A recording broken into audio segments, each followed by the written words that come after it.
নমস্কার। আজকে সূর্যগ্রহ ট্রানজিট নিয়ে আলোচনা করব। সূর্যগ্রহ এই মুহূর্তে বসে আছে কন্যা রাশিতে। কারণ আমরা জানি সূর্যগ্রহ প্রত্যেক মাসেই তার কিন্তু রাশি পরিবর্তন করে, এই মাসেও কিন্তু সেটাই পরিবর্তন হবে। সূর্য এই মুহূর্তে কন্যা রাশিতে বসে আছে 17ই অক্টোবর। 17ই অক্টোবর সূর্যা তুলা রাশিতে প্রবেশ করবে। সূর্য তুলা রাশি কিন্তু নিচস্থ হয়ে যায়। তাহলে নিচস্থ লেগে সব রাশির ক্ষেত্রে নেগেটিভ এফেক্ট দেবে? কখনোই না। এই যে সূর্য তুলা রাশিতে প্রবেশ করা আগামী এক মাস আপনার ক্ষেত্রে কি প্রভাব বিস্তার করবে? এর সাথে সাথে 18 অক্টোবর কিন্তু ধনতেরাস রয়েছে। 18 অক্টোবর ধনতেরাস রয়েছে। সুতরাং সূর্যের এই যে রাশি পরিবর্তন আপনার রাশির ক্ষেত্রে, কেন কোনো গ্রহ বা সূর্য গ্রহ বা যে কোনো গ্রহ তার যখন রাশি চেঞ্জ হয় বা নক্ষত্র চেঞ্জ হয় 12টা রাশির ক্ষেত্রেই তার প্রভাব বিস্তার করে। সেটা সূর্য হচ্ছে আমাদের সমস্ত গ্রহের রাজা।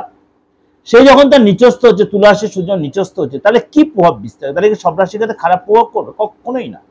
তার জন্য কি করতে হবে? এই রাশির এফেক্টটা বা রাশির এই যে সূর্যের ট্রানজিটটা আপনাকে শুনতে হবে। সুতরাং চলুন একটু জেনে নিই কোন কোন রাশির ক্ষেত্রে কিরকম প্রভাব বিস্তার করছে। প্রথমে বলি আপনাকে, সূর্য হচ্ছে আত্মার কারক গ্রহ। সূর্য হচ্ছে আপনার সফলতার কারক গ্রহ। সূর্য হচ্ছে আপনার মানে সম্মানের কারক গ্রহ। সূর্য হচ্ছে আপনার যোগাযোগের কারক গ্রহ। সুতরাং সূর্য হচ্ছে ডেভেলপিং। সূর্য হচ্ছে পিতার কারক গ্রহ। এইগুলো হচ্ছে সূর্য। অর্থাৎ সূর্য যদি আপনার বা সান যদি বা রবি যদি আপনার চারটে ভালো থাকে, তাহলে কিন্তু আপনার এফেক্টটা কিন্তু যথেষ্ট পজিটিভ দেবে। যদি আপনার নেগেটিভ থাকে বা আপনার হাতের নেগেটিভ থাকে, তাহলে কি এফেক্ট দেবে সেটার জন্য কিন্তু আপনার এই ট্রানজিট শুনতে হবে। তাহলে চলুন আপনার রাশির ক্ষেত্রে কি প্রভাব দিচ্ছে। বৃষ রাশি। বৃষ রাশির ক্ষেত্রে সূর্যের ট্রানজিট আপনার ষষ্ঠ হাউসে হচ্ছে। ষষ্ঠ হাউসটা হচ্ছে আমাদের রোগ রিপু ঋণের ঘর, কম্পিটিটিভ এক্সামের ঘর। ষষ্ঠ হাউসটা হচ্ছে রোগ রিপু ঋণের। আপনার রাশির অধিপতি হচ্ছে শুক্র। আপনার রাশির অধিপতি হচ্ছে শুক্র। আর আপনার মানে তুলা হচ্ছে মানে তুলা রাশির অধিপতি হচ্ছে শুক্র। সুতরাং মানে সূর্য মানে তুলা রাশিতে যখন গমন করছে সেটা হচ্ছে তার নিচস্থ। সুতরাং এই ক্ষেত্রে আপনার কি এফেক্ট দেবে? আপনার লাইফস্টাইল কিন্তু এই সময় কিন্তু চেঞ্জ হবে।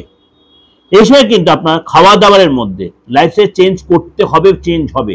খাওয়া দাওয়ারে চেঞ্জ করতে হবে এবং আপনাকে অনেক বেশি নিয়মানুবর্তিতার মধ্যে আসতে হবে। নিয়মানুবর্তিতার মধ্যে আপনাকে আসতে হবে। এই ছোট ছোট কোনো কারণে আপনার শরীরটা ডিস্টার্ব হতে পারে। ছোট ছোট কারণে আপনার উত্থিত হতে পারেন, অস্থির হতে পারেন, প্রেশারটা বাড়তে পারে, ভাইরাল কোনো ফিভার হতে পারে, কারণ সিজন চেঞ্জ হচ্ছে, এইসব কোনো ফ্যাক্টর হতে পারে। দেখা হলো আপনার গাইনো কোনো ফ্যাক্টর হতে পারে। যদি আপনি পুরুষ মানুষ হন, প্রস্টেটের কোনো প্রবলেম হতে পারে। এসে কিন্তু অবশ্যই ছোটখাটো কোনো শরীর খারাপ হলে সেটা নেগলিজেন্সি না করে অবশ্যই ডাক্তারের কাছে যাওয়ার চেষ্টা করবেন। খাওয়া দাওয়ার মধ্যে অবশ্যই পেটের কোনো প্রবলেম, হজম শক্তি ডিস্টার্ব হতে পারে, সেটা অবশ্যই ধ্যান দেবেন। বেশি রিচ খাবার খাবেন না। এবং এই সময় কিন্তু আপনাকে নিজেকে একটু দুর্বল লাগবে, কমজোরি, অনেক বেশি খাটনি হতে পারে এই সময়। এবং আপনার এই সময় কাউকে যদি কোনো কমিটমেন্ট করেন, অবশ্যই সেটার প্রতি অবশ্যই বুঝে কমিটমেন্ট করবেন। কমিটমেন্ট না রাখার চান্স বেশি। অর্থাৎ আপনি লোকের কাছে অনেকটাই ছোট হয়ে যেতে পারেন। পার্টনারের সাথে আপনার এই সময় কিন্তু পার্টনার হেল্প করতে হবে। সে আপনার লাইফ পার্টনার ক্ষেত্রে বিশেষ করতে হেল্প করতে হবে। পার্টনারের সাথে আপনার সহযোগিতা রাখতে হবে। পার্টনারকে অনেক বেশি সহযোগিতা করতে হবে এই সময় আপনাকে। আপনার দায়িত্ব বাড়বে এই সময় কিন্তু আপনার অবশ্যই অনেক দায়িত্ব বাড়বে। এবং কাজের ফ্যামিলির ক্ষেত্রে বলুন, ব্যবসার ক্ষেত্রে বলুন, আপনার পার্টনার থেকে থাকে তাকে আপনাকে অনেক কাজে অনেক হেল্প করতে হবে। এবং এই সময় কিন্তু আপনার অনেক বেশি দায়িত্বের সাথে অনেক কাজ মিটিয়ে নিতে হবে। এবং লাইফ আপনার ছোটখাটো ক্ষেত্রে আপনার অবশ্যই নিজেকে সংযত সতর্ক থাকতে হবে। কোনো এক্সট্রা রিলেশন যদি থেকে থাকে অবশ্যই সেইভাবে সংযত সতর্ক থাকবে বৃষরাশির লোকেরা। নিজেকে শরীর নিয়ে সচেতন থাকবেন, কথাবার্তা বলাতে থাকবেন। কোনো কারণে কোনো লোন নেওয়ার ব্যাপারে সতর্ক থাকবেন। এছাড়া লোন নিয়ে আপনি হয়তো দেখা গেল সেখানে আটকে গেলেন, কোনো সুযোগ মুখের সামনে আপনার হাতছাড়া হয়ে যেতে পারে। আপনি যদি কোনো অসুস্থ হন, কোনো নেগলিজেন্সি না করে অবশ্যই ডাক্তারের কাছে গিয়ে তার প্রপার ট্রিটমেন্ট করাবেন। এসব ভুল ট্রিটমেন্ট, ভুল কারণে মানে অর্থ বেরিয়ে যাওয়া, এগুলো হতে পারে। বি কেয়ারফুল বৃষরাশির লোকেরা। বি কেয়ারফুল বৃষরাশির লোকেরা এই কটা দিন একটু সতর্ক, আমি ভয় পাওয়াচ্ছি না, সতর্ক করছি। আপনার পার্টনারের সাথে অবশ্যই আপনাকে সতর্ক থাকতে, পার্টনার কোনো সন্দেহ করবেন না, পার্টনারকে হেল্প করতে হবে, পার্টনার শরীর নিয়ে ডিস্টার্ব, তাকে ডাক্তার সাথে নিয়ে যেতে হবে, এবং আপনাকে অনেক বেশি মানে হেল্পফুল মানসিকতা হতে হবে, এবং নিজের শরীর নিয়ে সচেতন থাকতে হবে। লোকের সাথে কথাবার্তা বলুন, কমিটমেন্ট বলুন, সতর্ক থাকতে হবে।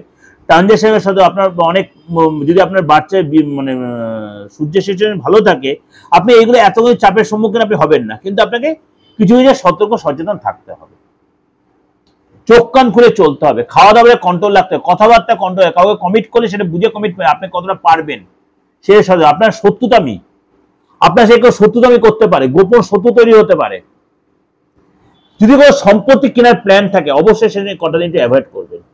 যদি একান্ত যদি করতে হয়, তাহলে কোথায় সই করছেন বা কি সম্পত্তি নিচে কি লিটে সার্চিংটা ভালো করে করবেন। ট্রানজাকশনে সতর্ক থাকবেন, কাকে কি পেমেন্ট করছেন সতর্ক থাকবেন। এগুলো আপনাকে চোখ কান খুলে চলতে হবে। সবচেয়ে বড় কথা, শরীর নিয়ে সচেতন থাকবেন, কথাবার্তা সচেতন থাকবেন, গুপ্ত সত্য শরীর, এই কটা একটু মেনটেন করুন, তাহলে দেখবেন আপনি আগামী 1 মাস খুব ভালোভাবে উঠে দিতে পারবেন। যেটা ওভারঅল একটা কনসাল্ট করলাম, আপনাকে অবশ্যই ভালো লাগবে, ভালো লাগবে অবশ্যই লাইক করবেন, শেয়ার করবেন। যদি দেখছেন কোনো প্রবলেম সাফার করছেন, ব্যক্তিগতভাবে আপনার বাচ্চাটা কাউকে দেখাবেন, ব্যক্তিগতভাবে আপনার বাচ্চাটা একটু কাউকে দেখিয়ে নেবেন, আপনার হাতটা দেখাবেন, আপনার হাতের রবির সিচুয়েশনটা কেমন আছে, তারপরে একটা চুনি পরে কখনোই তা করবেন না। তুলারাশি লোকের চুনি পড়তে একটু চিন্তা ভাবনা করে পড়তে হবে, চুনি সবার জন্য নয়। তাহলে কি সূর্যের মন্ত্রে জপ করবেন, সেটা আপনার বার্থ চার্ট বলবে আপনার অ্যাকচুয়াল কি প্রতিকার বা কি রেমিডিয়াল মেজারমেন্ট দেওয়া উচিত, বা তন্ত্রমতে কোনো প্রতিকার দরকার, সেটাও আপনার সেই প্রপার অ্যাস্ট্রোলজি আপনার বা প্রপার তান্ত্রিক আপনাকে গাইড করে দেবে। অবশ্যই তাহলে আপনি কারোর সাথে কনসাল্ট করে নেবেন। আর যাদের ডেট অফ বার্থ নাই, আপনার রাশিটা হয়তো কারোর থেকে আপনি জেনেছেন, তাও আপনি কারোর সাথে আপনার হাতটা দিকে ফেসটা রিড করে আপনি এই প্রপার প্রতিকারটা করবেন। কিন্তু সামনে যে দীপাবলি রয়েছে, ধনতেরাস রয়েছে, কালী পূজা রয়েছে, আপনারা কিন্তু এই সময় যে কোনো কাজের জন্য, যে কোনো প্রতিকারের জন্য দেশে বিদেশে যে কোনো জায়গা থেকে, যে কোনো ধর্মের, কেন অনেকের মধ্যে আমার প্রতিদিন 5-7টা ফোন হয়, দাদা আমি ধর্ম চেঞ্জ করবো, আমি এই ধর্মের লোক, আমি এই ধর্মের লোকের রিলেশন, কোনো অসুবিধা নেই। আমি একটা কথা সবসময় বলি, আমার ধর্ম নিয়ে আমার কোনো প্রেজুডিস নেই। আমি সকল ধর্ম সমন্বয় করে বারবার আপনাদের মিডিয়াতে বসে বলছি, সকল ধর্ম সমন্বয়ের দেশ এই ভারতবর্ষ। আপনার যে ধর্মেরই লোক হন, আপনি সবাই আমার কাছে আসতে পারেন। আমার এইসব কোনো প্রেজুডিস নেই, কোনো বাধা নিষেধ নেই। আমরা মানুষ, এটা সবচেয়ে বড় বিচার। হাতটা কাটলে আপনার রক্ত যেটা লাল বেরোবে, আমার রক্ত লাল বেরোবে। হিন্দু, মুসলিম, খ্রিস্টান, বৌদ্ধ, জৈন যারা যারা আছেন, কোনো কারোর সাথে, বা পাঞ্জাবি যারা আছেন, বা যে কোনো ধর্মের, অসমিয়া যারা আছেন, প্রত্যেকের সাথে বলছি, কোনো অসুবিধা নেই, সবাই আসতে পারে। যদি না আসতে পারেন, অনলাইন প্রেডিকশন নেবেন, দেশে বিদেশে যারা আছেন, কোনো অসুবিধা নেই। এবং আপনি প্রতিকারও আমার থেকে পাবেন, কুরিয়ারের মাধ্যমে বা আপনি চেম্বারে। ভালো থাকবেন। অবশ্যই সামনে যে দীপাবলি রয়েছে, কালী পুজো রয়েছে, অবশ্যই সুন্দরভাবে কাটান এবং প্রত্যেক প্রকার ফলো করে সেখানে অনেক কিছু জানতে পারবেন। নমস্কার।